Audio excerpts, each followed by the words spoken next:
할렐루야, 반갑습니다. 9월 13일 오전 예배 오신 여러분들을 주님 이름으로 환영하고 축복합니다. 오늘도 우리가 마음을 주님께 집중하여서 하나님께 영광이 되는 그런 예배가 되기를 주님의 이름으로 축원합니다. 우리 이 시간 다 같이 주의 인자는 끝이 없고 찬양 드림으로 9월 13일 오전 예배를 하나님께 올려드립니다.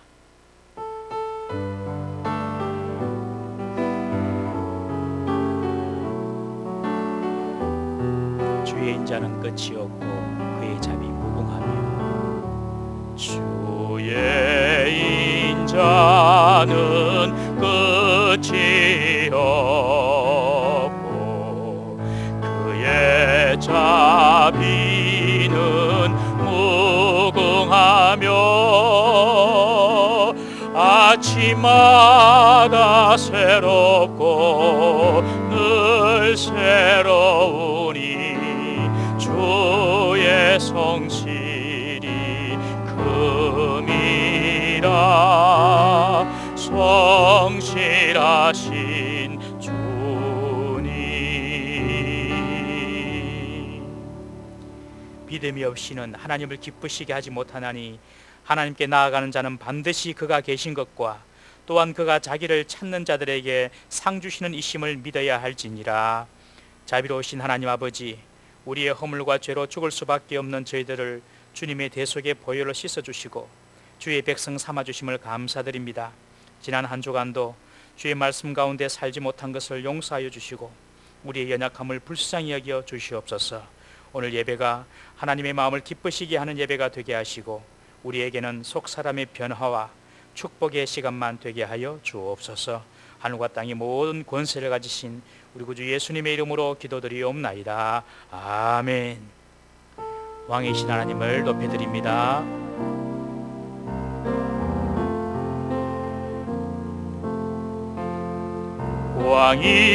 왕이신 나의 하나님, 내가 주를 높이고 영원히 주의 이름을 성축하리이다.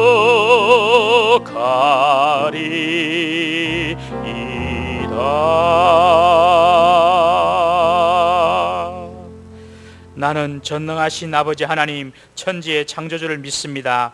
나는 그의 유일하신 아들 우리 주 예수 그리스도를 믿습니다.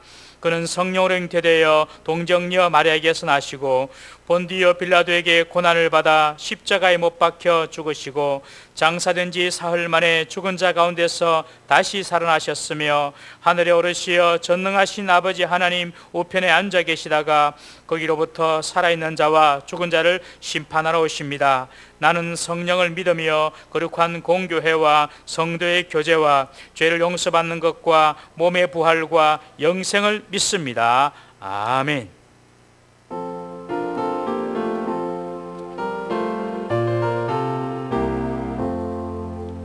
피난처 있으니 환난을 당한 자 이리 오라. 들이 변하고 물결이 일어나 산 위에 넘치되 두렵지 않네. 이방이 떠들고 나라들 모여서 진동하나. 우리 주 목소리 한 번만 바라면 천하의 모든 것 망하겠네. 만유주 하나님 우리를 도우니 피난처요. 세상의 난리를 그치게 하시니 세상의 장검이 쓸데없네. 높으신 하나님 주하니 할렐루야. 괴로움이 심하고 환난이 극하나 피난처 되시는 주 하나님. 아멘. 우리 하나님 말씀 봅니다. 하나님 말씀 창세기 9장 8절에서 17절 말씀입니다. 창세기 9장 8절에서 17절 말씀.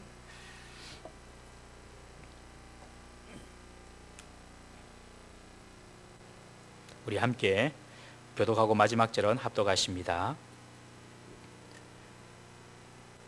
하나님이 노아와 그와 함께한 아들들에게 말씀하여 이르시되 내가 내 언약을 너희와 너희 후손과 너희와 함께한 모든 생물 곧 너희와 함께한 새와 가축과 땅의 모든 생물에게 세우리니 방주에서 나온 모든 것 곧 땅의 모든 짐승에게니라. 내가 너희와 언약을 세우리니 다시는 모든 생물을 홍수로 멸하지 아니할 것이라. 땅을 멸할 홍수가 다시 있지 아니하리라. 하나님이 이르시되 내가 나와 너희와 및 너희와 함께하는 모든 생물 사이에 대대로 영원히 세우는 언약의 증거는 이것이니라. 내가 내 무지개를 구름 속에 주었나니 이것이 나와 세상 사이의 언약의 증거니라. 내가 구름으로 땅을 덮을 때에 무지개가 구름 속에 나타나면 내가 나와 너희와 및 육체를 가진 모든 생물 사이에 내 언약을 기억하리니 다시는 물이 모든 육체를 멀어는 홍수가 되지 아니할지라.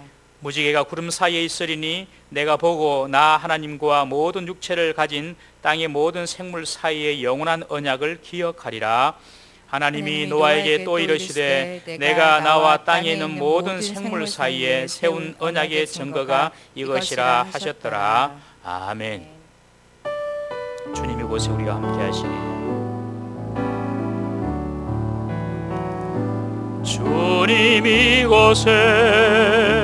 주님 이곳에 우리와 함께 하시네. 나의 몸과 마음 경배 드리네. 주님 이곳에 계시네. 상한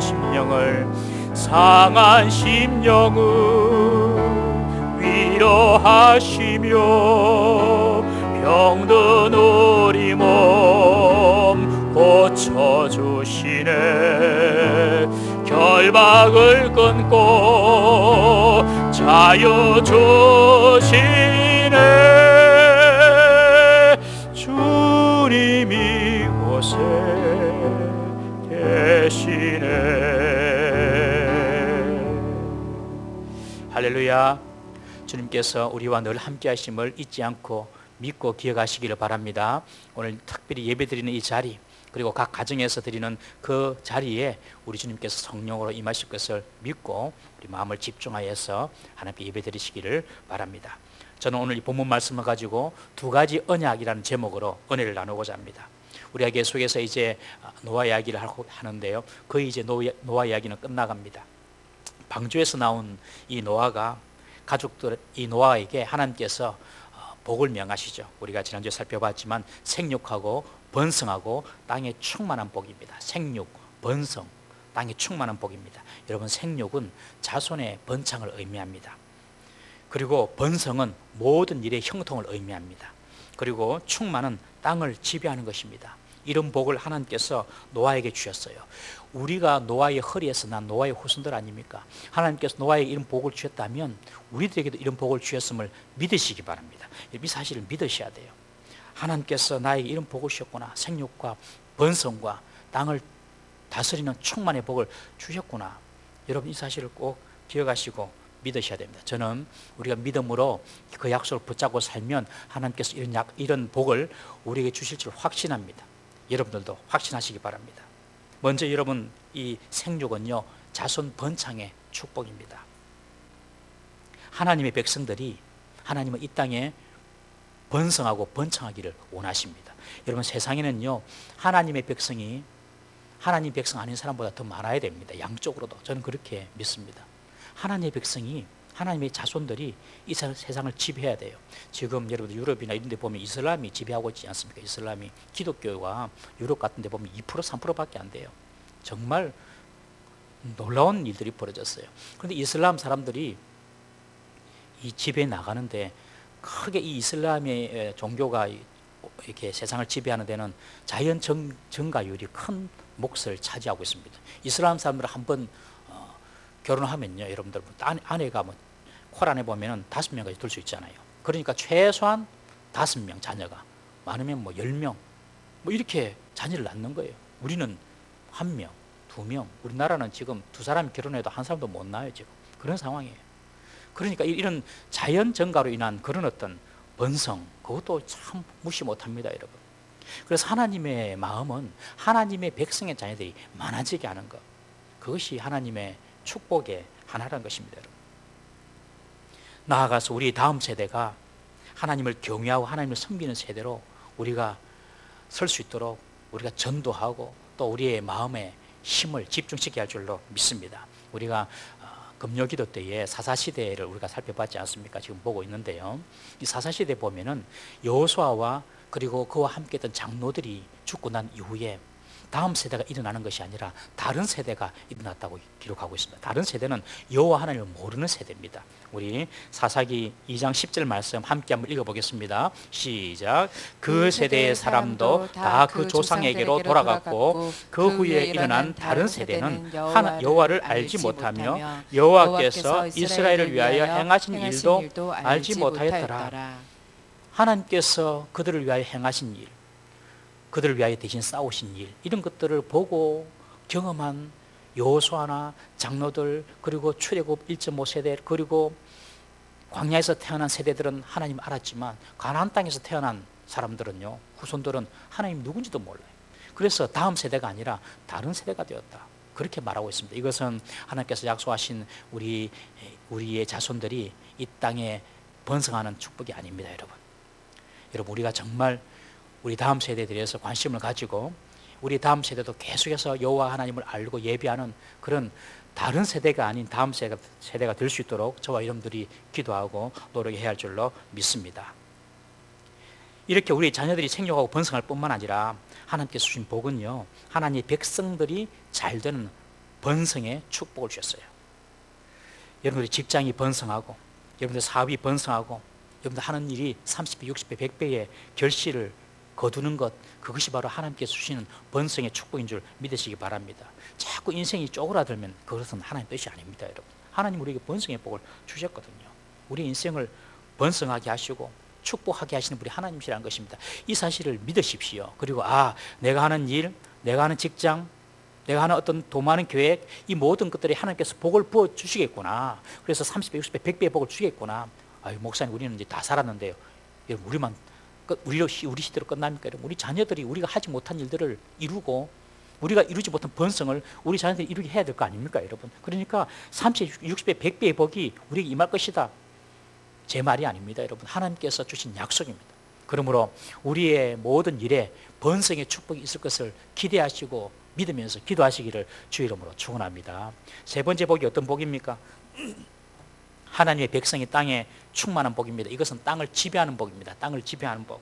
여러분, 하나님의 백성이 땅을 지배해야 돼요. 경제, 사회, 문화, 교육, 모든 분야에 하나님의 백성이 이 땅에 영향력을 미치고 이 땅을 지배하는 것이 하나님의 뜻이라는 것입니다, 여러분.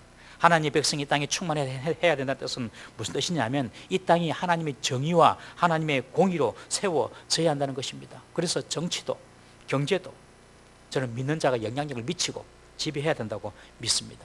지금 포괄적 차별 금지법이 지금 소위원회에서 지금 논의되고 있잖아요, 여러분. 이런 포괄적 차별 금지법 속에 들어있는 독소 조항들, 동성연애라든지 동성 결혼을 허락한다는 것, 이런 내용, 그리고 하나님 없는 무신론에 기초한 공산주의를 숭배하는 사상들, 그리고 나아가서 종교다원주의, 이런 것들은 하나님의 나라에 반대되는 개념들입니다. 이런 세상의 어떤 풍조들을 우리가 맞서서 싸울 수 있는 그런 영향력 있는 성도들이 되어야 하는 것을 저는 하나님께서 우리에게 주신 사명이고 복인 줄로 믿습니다. 학생들은 공부하는 이유가 무엇입니까? 직장인들 직장에서 직장생활 하는 이유가 무엇입니까, 여러분? 사업하시는 분들이 사업하는 이유가 무엇입니까, 여러분? 이 모든 활동들이 우리가 있는 영역에서 하나님의 공의와 하나님의 뜻과 하나님의 정의를 세워 나가야 한다는 것이죠. 이것이 성도들이 세상 속에서 하나님의 공의가 세워지고 하나님의 정의가 세워지도록 충만하게 세상을 다스리면서 지배하도록 사는 것이 바로 하나님께서 우리에게 주신 복이고 사명인 줄 믿으시기 바랍니다.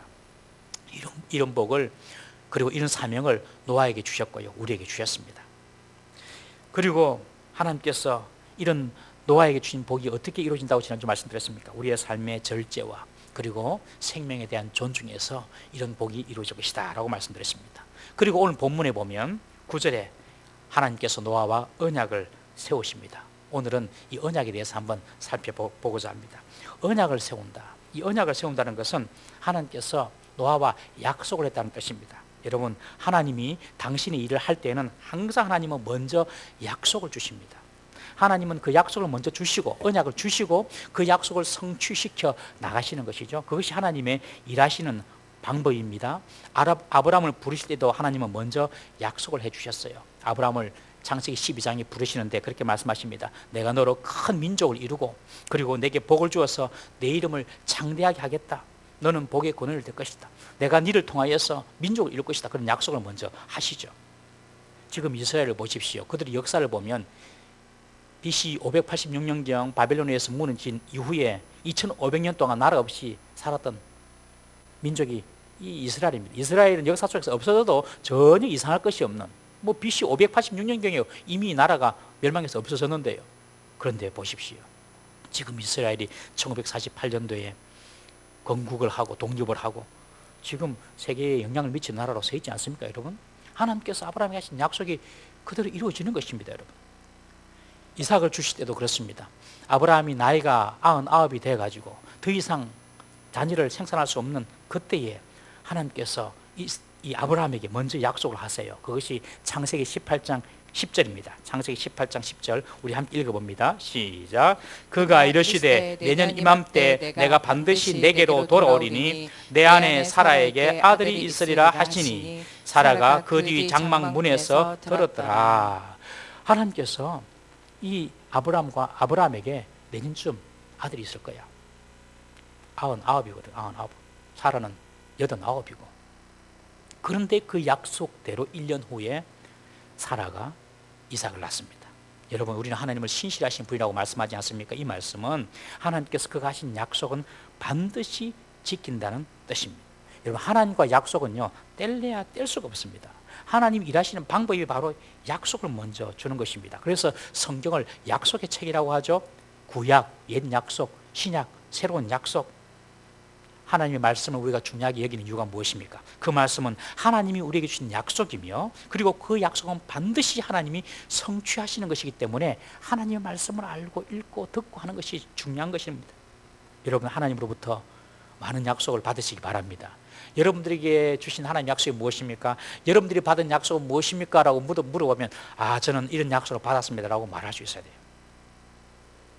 노아에게 하나님이 약속하신 것처럼 하나님께서 오늘도 우리에게 말씀으로 약속해 주십니다. 저는 건강이 없는 분들은요, 말씀을 보시면서 말씀에 나타난 건강의 약속을 받고 그 약속을 붙잡으시기 바랍니다.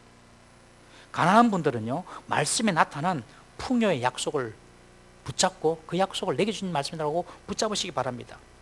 자녀 때문에 고민하시는 분들은요, 자녀 양육의 약속을 말씀을 통하여 붙잡고 하나님께서 내게 주신 약속이다 믿음으로 받으시기 바랍니다.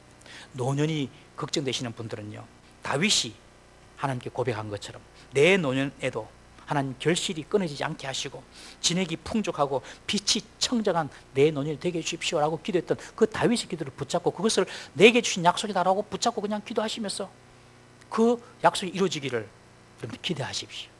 여러분, 우리가 말씀을 듣고 말씀을 읽고 말씀이 들려질 때 그래서 정신을 똑바로 차려야 됩니다. 왜냐하면 하나님께서 그때 내게 약속해 주시는 시간이거든요. 내게 축복 약속을 해주시는데 그 약속을 꼭 붙잡아야죠. 그러면요, 그 약속 이름도 삶 가운데 성취되는 것입니다. 여러분, 우리가 코로나 기간 중에서 말씀을 가까이 할 수 있는 그런 어떤 기회를 여러분들에게, 성도들 여러분들에게 더 잘 주기 위해서 우리 장로들이 의논을 했어요. 그래서 이번에 성경 필사를 시작하죠. 성경 필사. 우리 장로들 몇 분 중에 지금 몇 분이 지금 하고 있는데 너무 좋다는 거예요. 그래서 건의를 해서 어떤 장로들이 좋다 한번 해보자 해서 성경 필사를 이제 하려고 하는데, 이름 성경 필사는 보통 쉬운 일이 아닙니다. 성경 읽는 거하고 차원이 다릅니다.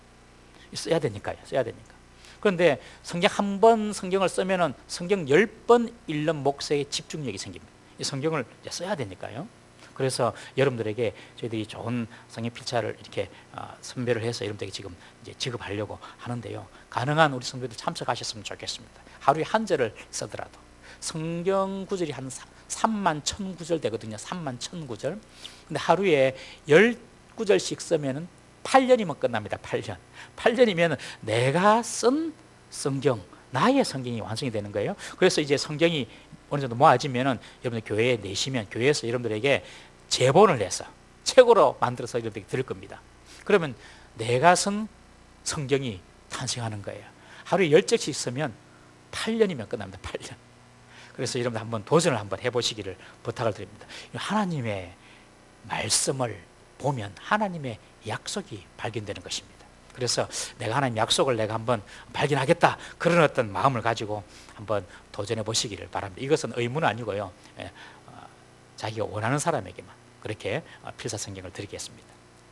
여러분, 하나님은요 꼭 말씀을 먼저 해주시고 그 약속을 이루어 나가시는 분이십니다.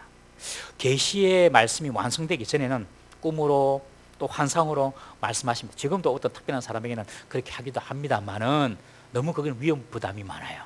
여러분, 하나님께서 우리 주신 약속, 그 약속이 바로 하나님 말씀입니다. 말씀. 그래서 하나님 말씀을 읽고 듣고 그 가운데 기록되는 것을 지키는 자가 복되다고 말씀하지 않습니까? 우리 계시록 1장 3절 말씀 한번 읽어보겠습니다. 시작. 이 예언의 말씀을 읽는 자와 듣는 자와 그 가운데 기록한 것을 지키는 자는 복이 있나니 때가 가까움이라. 하나님께서 복을 주시기 전에 항상 말씀으로 약속을 먼저 주신다. 꼭 그 사실을 기억하시고 말씀을 가까이 대하는 저와 여러분 되기를 주의 이름으로 축원합니다. 하나님이 노아에게 주신 약속이 무엇입니까? 그 약속은 내가 이제 다시는 물로 세상을 심판하지 않겠다는 약속입니다. 여러분, 물로 홍수로 세상이 완전히 뒤집히고 세상이 심판받는 것을 이 노아가 보았어요. 그러니까 조금 비만 좀 내리면 얼마나 이 노아가 두렵고 무서웠겠습니까? 또 하나님께서 심판하시나? 하나님께서 말씀하십니다. 내가 다시는 물로 세상을 심판하지 않겠다. 하나님께서 그런 약속을 하시는 것이죠. 이 말씀은 무슨 말씀입니까? 하나님은요 본 마음이 하나님의 백성들을 심판하고 징계하는 것이 하나님의 본 마음이 아니라는 것입니다.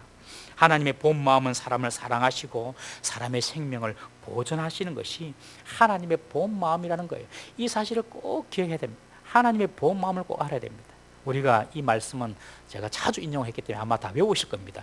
예레미야 29장 11절 말씀 한번 외우십시오. 시작. 여호와의 말씀이니라. 너희를 향한 나의 생각을 내가 아나니 평안이요 재앙이 아니라 너희에게 미래와 희망을 주는 것이니라. 다시 한번 읽을까요? 시작. 여호와의 말씀이니라. 너희를 향한 나의 생각을 내가 아나니 평안이요 재앙이 아니라 너희에게 미래와 희망을 주는 것이니라. 이 말씀을 그냥 꼭 붙잡고 사십시오. 지금 막 답답한 현실, 어려운 상황 가운데서도 하나님은 나에게 재앙을 주시는 분이 아니시다. 하나님은 내 미래에 희망과 소망을 주시는 분이시다. 여러분, 이 말씀을 꼭 붙잡기 바랍니다. 이것이 바로 하나님의 본 마음입니다. 본 마음. 하나님은 그의 백성들이 두려움과 공포 속에 사는 것을 원하지 않습니다. 우리가 지금 코로나 때문에 이게 장기화되기 때문에 직장도 잃고 어떤 분은 또 가게 문을 닫아야 하고 매출도 감소하고 또 어떤 분들은 생명의 위협을 느끼기도 하고 이런 두려운 일들이 우리 일상 가운데 있습니다. 그렇지만 하나님은 우리가 두려움에 빠지기를 원하시는 분이 아닌 줄 믿으시기를 바랍니다. 저와 여러분들에게 장래에 소망을 주시고 희망을 주시는 분이 하나님이십니다. 이 두려움이 많은 이 시간 가운데 하나님의 약속을 꼭 붙잡으시기를 주의 이름으로 부탁을 드립니다. 이런 하나님을 만나야지 우리가 희망이 있고 소망이 생기는 거예요. 하나님은 절대로 내가 재앙당하도록 내버려두지 않는다. 하나님은 반드시 나에게 미래와 소망을 주신다. 이 약속을 꼭 붙잡으시길 바랍니다. 하나님은 노아에게 다시는 내가 물로 세상을 심판하지 않겠다 약속하셨어요. 그리고 그 징표로 무지개를 보여주십니다. 무지개는 대기 중에 물방울이 햇빛에 반사되어서 나타나는 현상이죠. 홍수 이후에 이 무지개가 생겼는지 아니면 홍수 전에 이미 대기 중에 있는 수증기에 있는 무지개를 하나님께서 정표로 삼으셨는지 우리는 정확하게는 알 수는 없지만은 어쨌든 하나님께서는 그 무지개를 가지고 다시는 물로 세상을 심판하지 않겠다고 하나님은 약속하신 그 약속의 정표로 삼으셨어요. 이것은 인간을 향한 하나님의 사랑과 돌보심의 약속을 보여주는 것입니다. 무지개가 뜰 때 하나님은 우리의 생명을 사랑하시고 우리를 보호해 주시길 원하시는 분이시구나, 이 사실을 꼭 기억하시길 바랍니다. 정말 재밌는 사건이 있었는데요, 재밌다기보다도 정말 좀 희한한 사건이죠. 2차 세계대전 때에 2차 세계대전은 독일을 중심으로 한 유럽 전선과 일본을 중심으로 한 아시아 전선이 두 전선이 있었습니다. 그런데 이 아시아에서 일본이 미국의 하와이 진주만을 공격하면서 태평양 전쟁이 이제 세계 전쟁으로 확전이 되었습니다. 당시 미국은 경제적으로 아주 부유했습니다만은 전쟁 준비를 하지 않았습니다. 그래서 미국은 훈련된 군사나 아주 앞선 무기가 없었습니다. 그 당시에 핵무기를 개발하고 있었습니다. 2차 세계대전이 발발하고 있을 때의 핵무기를 개발한 거거든요. 근데 재래식 무기는 별로 없었어요. 그래서 미군 해군의 포탄의 90%가 불발탄이었습니다. 90%. 상상이 됩니까? 미군 해군의 90% 포탄이 불발탄이었어요. 근데 일본은 그 해군력이 아주 강했거든요. 진주만 딱 폭격받고 미국이 막 정신이 아찔했던 거예요. 그런데 일본이 거기서 끝난 것이 아니라 완전하게 미군의 해군을 괴물시키려고 미드웨이를 공격합니다. 미드웨이는 미국 본토에 속한 본토입니다. 미국 본토에 속한 섬이거든요. 산호섬, 아주 아름다운 산호섬인데 그 미드웨이를 이제 공격하려고 일본의 전 해군을 출동을 시킵니다. 만약에 미드웨이가 함락이 되면 태평양은 일본 속에 완전히 넘어가는 거예요. 그러면 2차 세계대전이 어떻게 될지 몰라요. 만약에 미군이 졌으면은 우리나라 해방도 없었겠죠, 여러분. 그래서 일본은 미드웨이를 공개합니다. 그런데 이것이 아주 비밀리에 됐기 때문에 미국에서도 막 첩보전을 통해서 정보전을 통해서 어디로 공개하는지 연구하다가 미드웨이다. 그래서 모든 그 미군의 해군을 미드웨이로 다 직결합니다. 그렇지만 일본의 해군력을 이길 수가 없어요. 도저히 못 이깁니다. 미군의 모든 해군력이 미드웨이로 집중했습니다. 이 전투에 지면 미군의 해군은 그냥 끝나는 겁니다. 그냥 끝나는 거예요. 그래서 결정한 것이 폭격기를 보내가지고 미리 때려버리자. 그래서 미군의 폭격기 대대가 출발을 합니다. 그런데요, 태평양에서 이 일본 함대를 찾기가 바다 모래 가운데 바늘 찾기보다 어려워요. 왜냐하면 당시는 GPS나 위성 교신 이런 거 없었어요. 나침반, 연필, 그리고 육안, 눈으로 본 몸에 붙어 있는 이 눈 가지고 그 일본 그 해군 전단을 찾아야 되는 거예요. 거의 불가능한 거예요. 그래서 그 폭격기 대대 편대가 그냥 어디서 오는지도 모르지만 그냥 출격하는 겁니다. 그냥 출격하다가 발견하면 터뜨리고 발견 못하면 그냥 끝나는 거죠. 그냥 쳐들어오면은 막 헤매고 있는데 이 태평양 바다 상공을 헤매면서 눈먼 비행을 하고 있을 때에 수평선 끝에서 무지개가 떠오르는 것을 봅니다. 그냥 저기 수평선에서 그냥 무지개 하나 푹 떠오르는 거예요. 그래서 이 편대 대장이, 폭격기 편대 대대장이 신기하다, 이상하다. 그래서 그 무지개 있는 곳으로 갑니다. 가보니까 구축함, 일본 구축함 한 대가 있는 거예요. 일본 구축함 한 대. 구축함은 아시다시피 항공모함을 보호하는 그런 어떤 배잖아요. 구축함 한 대가 있는 거예요. 그래서 4,000m 위, 4km 위 상공에서 이 미군 폭격기가 이 구축함을 따라가는 거예요. 제가 어디로 가는가. 10분 정도 따라가니까 일본 대군함들이 모여있는 그곳으로 간 거예요. 그래가지고 이 미국 폭격기가 희한하게 우연히, 세상 사람 말로 우연하게 재수로 세상 사람 말로는 발견해서 폭격을 했습니다. 그래서 미드웨이 해전에서 미국이 성기를 잡게 되었던 것입니다. 만약에 미국이 졌으면은, 발견하지 못했으면은 미군 해군은 끝난 거예요. 여러분, 하나님께서 그 편대 대장에게 이 무지개를 보여주는데, 이 무지개 어떤 무지개였냐면 그 일본 구축함이 물을 물을 뿜어내는데 그 뿜어낸 물에 햇빛이 반사되어서 생긴 무지개였어요. 그 무지개 보고 미도의 회전에서 승리할 수가 있었던 것입니다. 여러분, 무지개는 하나님이 그의 백성을 다시는 물로 파멸하지 않겠다는 하나님의 사랑과 긍휼의 상징인 줄 믿으십시오. 그래서 무지개를 보시면 하나님께서 우리를 사랑하시는구나, 하나님께서 우리를 긍휼히 여기시는 것이 하나님의 본 마음이구나, 이 사실을 꼭 기억하십시오. 그러나 오늘 본문에 보면 하나님께서 무지개를 정표로 세우셨는데 이 무지개를 정표로 세우신 것은 우리 보라고 세운 정표가 아닙니다. 여러분, 하나님께서 비가 오고 난 이후에 무지개를 세우신 것은 하나님이 보시겠다는 뜻입니다. 오늘 15절에 보시면, 9장 15절에 보시면, 내가 나와 너희와 및 육체를 가진 모든 생물 사이에 내 언약을 기억하리니, 내 언약을 기억하리니, 누가 기억한다고요? 하나님이 기억한다는 거예요. 하나님이. 다시는 물이 모든 육체를 멸하는 홍수가 되지 않아요. 무지개를 보고 하나님이 그 언약을 기억하겠다는 거예요. 내가 물로 심판하면 안 되지. 16절에도 보시면 내가 보고, 무지개가 구름 사이에 있으니 내가 보고 나 하나님과 모든 육체를 가진 땅의 모든 생물 사이에 영원한 언약을 내가 기억하리라. 여러분, 무지개는 하나님 보시고 물로 세상을 심판하지 않겠다는 것을 내가 기억하겠다는 것입니다. 여러분, 무지개를 영어로 레인보우라고 하죠. 레인보우. 원래 무지개는 둥 겁니다. 다 보면 둥 건데 우리가 둥 건 지구에서 보니까 반만 보이거든요. 그래서 레인보우라고 합니다. 레인보우. 비의 활이에요. 비의 활.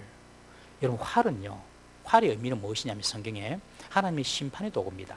우리 시편 7장 12절 한번 읽어보겠습니다. 시작. 사람이 회개하지 아니하면 그가 그의 칼을 가시며 그의 활을 이미 당기어 예비하셨도다. 회개하지 아니하면 이미 당겨진 그 활에서 화살만 놓으면 그냥 죽는 거죠. 이 활은 하나님의 어떤 징계의 도구입니다. 그런데 무지개를 보시면 이렇게 활이 걸려있죠. 레인보우가 이렇게 활이 걸려있어요. 활을 벽에 걸어둔다는 것은 무슨 말이냐면 이제 전쟁은 끝났다는 거예요. 하나님께서 인간의 그 죄를 보고 내가 물로 심판하는 전쟁은 내가 끝내겠다. 그래서 활을 다 걸어두신 것이 무지개인 것입니다. 그것을 보시고 하나님께서 내가 이제 다시는 사람을 물로 심판하지 않겠다. 하나님께서 보시는 징표인 것입니다. 무지개는 하나님이 세상을 물로 심판하지 않겠다는 하나님의 일방적인 약속이라는 사실을 우리는 기억해야 됩니다. 그래서 하나님은 11절에 보면 내가 너희와 언약을 세운다. 내가 너희와 언약을 세운다. 하나님의 일방적인 약속입니다. 이 11절 말씀을 좀 더 원어에 가깝게 번역하면 이렇습니다. 내가 나의 언약을 너희에 대해 세우겠다. 내가 언약을 세우겠다. 너희에 대해서.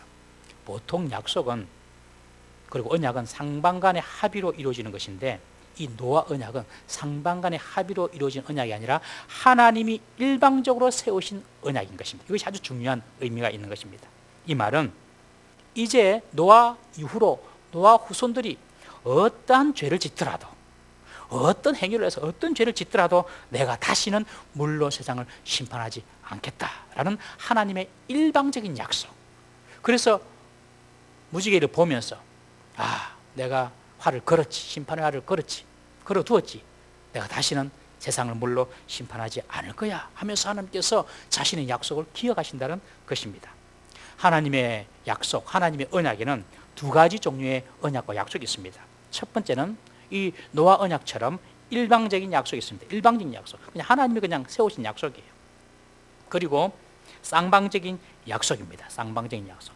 일방적인 언약은 무조건적인 언약입니다.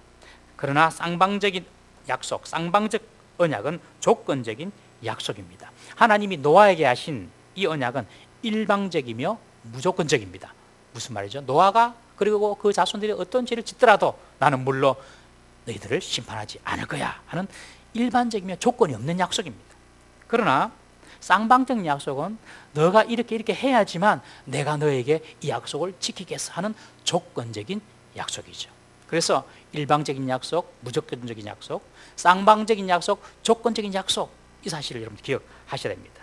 쌍방적인 약속의 대표적인 것이 하나님께서 다윗에게 약속하신 다윗과의 언약입니다.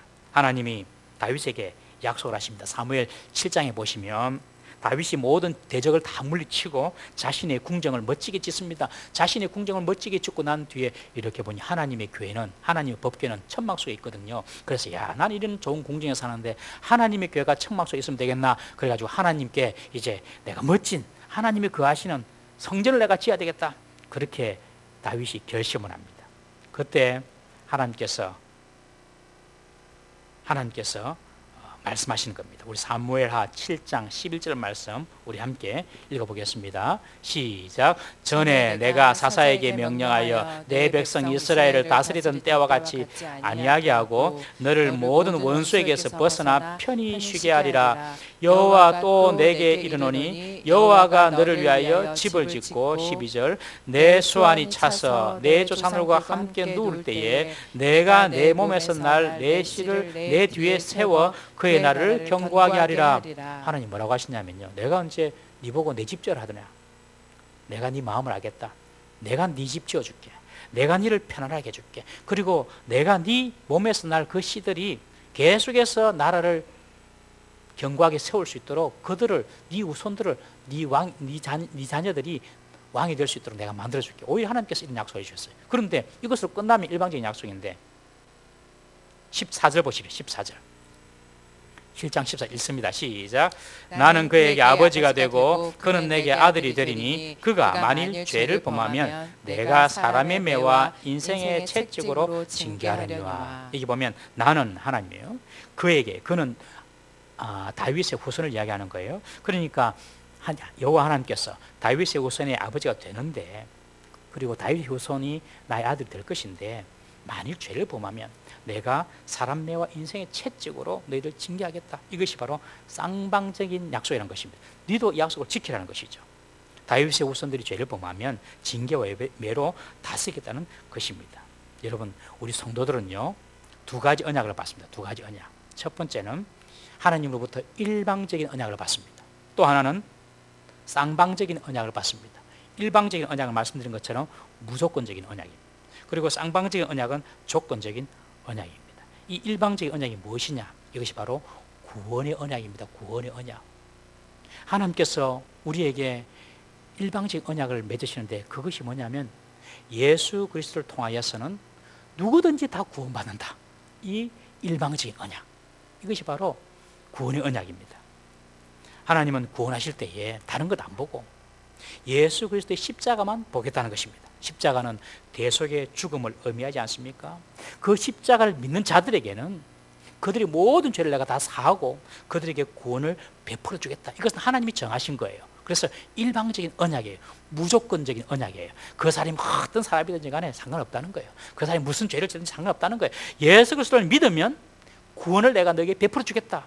이것이 바로 하나님께서 우리에게 주시는 일방적인 언약, 무조건적인 언약, 구원의 언약을 말하는 것입니다. 1.4 후퇴 때에 우리 6.25가 일어나고 1.4 후퇴 때에 흥남 부두에서 사건 아시죠? 흥남 부두에서 수만 명이 모여가지고 이제 탈출하려고 하는데 뒤에서는 북한군이 쫓아오고, 그때 이 미군이 중요한 결심을 하죠. 그때 다 군함이었는데 이 미군들이 이 군함의 무기들 다 바다에 던져버립니다. 그리고 그 배를, 군함을 개조해가지고 그냥 사람들이 탈 수 있는 배로 만듭니다. 그래서 이 미군의 군함에 민간인들 다 태워요. 그것이 흥남 부두 철수작전 아닙니까, 여러분? 지금도 그 작전이 성공했다고, 그리고 좋았다고 평가하고 있지 않습니까, 여러분? 누구든지 그 미군 군함에만 타기만 타면 다 사는 거예요. 부자든 가난한 자든 악한 자든 선한 사람이든 그 미군 군함에만 타면 그냥 사는 거예요. 그러나 타지 못하면 남아서 북한군에게 죽임을 당해야 되는 것이죠. 여러분, 마찬가지로 누구든지 예수 그리스도의 십자가의 방주 안에 들어와 있으면 멸망하지 않고 내가 구원해 주겠다. 이것이 바로 하나님의 조건 없이 세우시는 일방적인 약속이라는 것입니다. 하나님은 오직 십자가만 보시고 우리의 구원을 결정하시는 것입니다. 십자가 안에 내 생명이 있고 내 소망이 있는 것입니다. 우리의 선한 행위, 우리의 모습을 보지 않아요. 십자가만 보시고 그 십자가의 그늘 아래, 그 은혜 아래 내가 있는가 없는가, 그것만 하나님께서 보시는 것입니다. 그래서 십자가 안에 있으면 그리고 그 은혜 아래에 있으면 그 사람을 구원하시는 거예요. 하나님이 세우신 일방적인 언약이라는 것입니다. 죄가 많아서 나는 교회를 못 가겠어요. 이런 분이 간혹 계세요. 여러분, 이런 분들은 용서받을 마음이 없는 것입니다. 마치 나는 병이 많아서 병원에 가지 못하겠어요 라고 말하는 것과 똑같습니다. 낫고자 하는 마음이 없는 것입니다. 여러분, 누구든지 내가 죄인이라고 생각하면 다 교회에 나오셔야 할 줄로 믿습니다. 내가 죄인이다 생각하면 그냥 무조건 교회에 나와요. 교회 말고는 구원을 이야기하는 데가 없어요. 여러분, 교회 말고는 여러분들 죄를 씻는 것을 씻는 방법을 이야기하는 데가 없습니다. 여러분, 교회만 여러분들의 죄를 씻는 방법을 이야기하고 구원의 길을 제시하고 있습니다. 그러니까 내가 죄가 없다라고 생각하는 사람은 안 오셔도 돼요. 그러나 내가 죄인이다 생각하는 사람은 그냥 무조건 교회에 나오셔야 되는 거예요. 그래서 하나님께서 세우신 그 일반적인 구원의 언약 속에 들어가서 구원받아야 할 줄로 믿습니다. 그리고 하나님께서 세우신 일방적인 언약 말고 우리에게 또 주신 쌍방적인 언약이 있어요. 쌍방적인 언약. 이것은 조건적인 언약이라고 말씀드렸습니다. 이것이 뭐냐? 이것은 바로 축복의 언약입니다. 축복의 언약. 하나님 말씀에 순종하며 살 때 받는 복, 그것이 바로 축복의 언약이에요. 성도는 구원만 받는 것으로 끝나면 안 됩니다. 하나님 복도 받아야 할 줄로 믿습니다. 대표적인 이 쌍방적인 언약이 이스라엘 백성들이 광야 40년을 마치고 가나안 땅에 들어갈 때에 하나님께서 모세에게 주신 약속입니다. 우리 신명기 28장 1절 한번 읽어보겠습니다. 시작. 내가 내 하나님 여호와의 말씀을 삼가 듣고 내가 오늘 내게 명령하는 그의 모든 명령을 지켜 행하면 내 하나님 여호와께서 너를 세워 모든 민족 위에 뛰어나게 하실 것이라. 9절 봅시다. 9절 쭉 이야기하다가 6절 봅시다. 6절. 그 다음 6절 시작. 내가 들어와도 복을 받고 나가도 복을 받을 것이니라. 할렐루야. 우리가 하나님 말씀을 지키고 있으면요, 들어와도 나가도 들에 있어도 성에 있어도 복을 받습니다. 여러분, 기복주의가 아닙니다. 하나님의 약속입니다. 여러분. 그런데 이것만 있는 것이 아닙니다. 신명기 8장 15절 말씀 한번 읽어보겠습니다. 시작. 너를 인도하여 그 광대하고 위험한 광야 곧 불뱀과 정갈이 있고 물이 없는 간조한 땅을 지나게 하셨으며 또 너를 위하여 단단한 반석에서 물을 내셨으며. 예, 쭉 하나님 설명하다가 신명기 8장 19절 나와 있습니까? 예, 읽어봅니다. 시작. 내가 만일 내 하나님 여호와를 잊어버리고 다른 신을 따라 그들을 섬기며 그들에게 절하면 계속 너희에게 전가하노니 너희가 반드시 멸망할 것이라. 이게 바로 쌍방적인 언약이라는 것이죠. 쌍방적인 언약. 여러분, 우리의 구원의 문제는 하나님이 일방적으로 세우신 언약이므로 우리 힘으로 파괴할 수가 없습니다. 어떠한 죄 가운데 있더라도 우리의 구원이 취소될 수는 없어요. 그래서 옛날 어른들이 하시는 말씀이 지옥 가기는 걸렸다, 틀렸다 이런 말씀 하지 않습니까, 여러분? 예, 지옥 갈 수는 없어요. 그렇지만 하나님의 법을 순종하지 아니하면 지옥처럼 살 수는 있습니다, 여러분. 하나님의 백성 더 이상 죄의 종이 아닙니다. 마귀의 종도 아닙니다. 그러나 하나님 말씀 가운데 살지 아니하면 마귀의 종은 아닌데 종 노릇하면서 살기도 하고 마귀의 종처럼 살 수는 있는 것입니다, 여러분. 예수님을 믿어도 하나님과의 그 언약을 지키지 아니하면 축복의 언약 속에 들어가지 못할 수가 있다는 것이죠. 사랑하는 성도 여러분, 하나님이 노아에게 맺으신 언약은 동일하게 우리에게도 주신 언약입니다. 하나님은 무지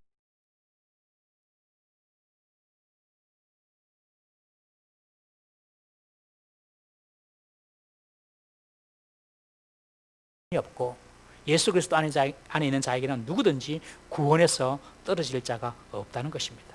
하나님께서 그의 백성을 반드시 구원하십니다. 그런데 이 구원의 언약만 있는 것이 아니라 축복의 언약도 있다는 사실을 우리는 꼭 기억해야 됩니다. 이 축복의 언약은 조건적인 언약입니다. 쌍방적인 언약입니다. 하나님 말씀을 지킬 때에 하나님께서 복을 주겠다라고 말씀하시는 것입니다.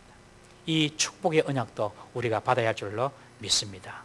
여러분, 물고기가 물을 떠나서 어떻게 살겠습니까? 기차가 레일을 떠나서 어떻게 달릴 수가 있겠습니까?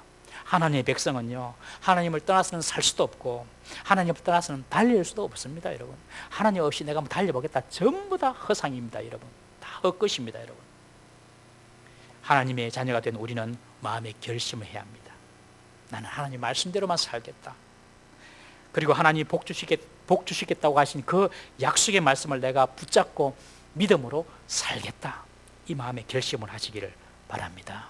노아는 홍수로 폐허가 된 세상에서 무지개를 보면서 다시는 물로 세상을 심판하지 않으시겠다는 하나님의 구원의 약속을 붙잡고 살아갔습니다.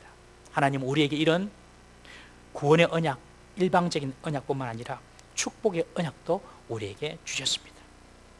저도 그렇고 여러분도 그렇고 구원도 받고 축복도 받으시는 우리들이 되었으면 참 좋겠습니다. 하나님이 세우신 그 말씀의 언약, 말씀의 약속 우리가 지킬 때에 축복의 약속도 우리에게 이루어지게 될 것입니다. 사랑하는 성도 여러분, 하나님은 결코 우리가 죽거나 멸망당하기를 내버려 두시는 분이 아니십니다. 하나님은 우리를 우리의 허물과 죄에서 예수 그리스도의 십자가 은혜로 구원해 주시고 저주와 가난과 질병과 고통과 수고의 인생 가운데도 축복의 언약을 주셔서 주의 말씀을 지킬 때에 우리에게 축복해 주시는 신실하신 분이신 것을 믿으시기를 바랍니다. 어떤 환경에서도 잘 되는 비결, 어떤 환경에서도 다시 일어나는 비결, 어떤 환경에서도 다시 회복되는 비결, 하나님 말씀 듣고 순종하는 길인 줄 믿으시기를 바랍니다. 그때 여러분들에게 희망이 있고 소망이 있는 것입니다. 다 같이 기도하시겠습니다. 이렇게 한번 기도하십시다. 하나님, 내가 붙들고 살 것은 다른 것이 아니라 하나님의 이 두 가지 언약, 구원의 언약, 축복의 언약인 것을 믿습니다. 하나님의 이 약속의 말씀 붙잡고 믿음으로 살아갈 수 있는 저희들 되게 해주십시오. 그리고 속히 코로나 전국이 하나님 사라지게 해주시고 일상의 회복이 일어나는 기적이 일어나는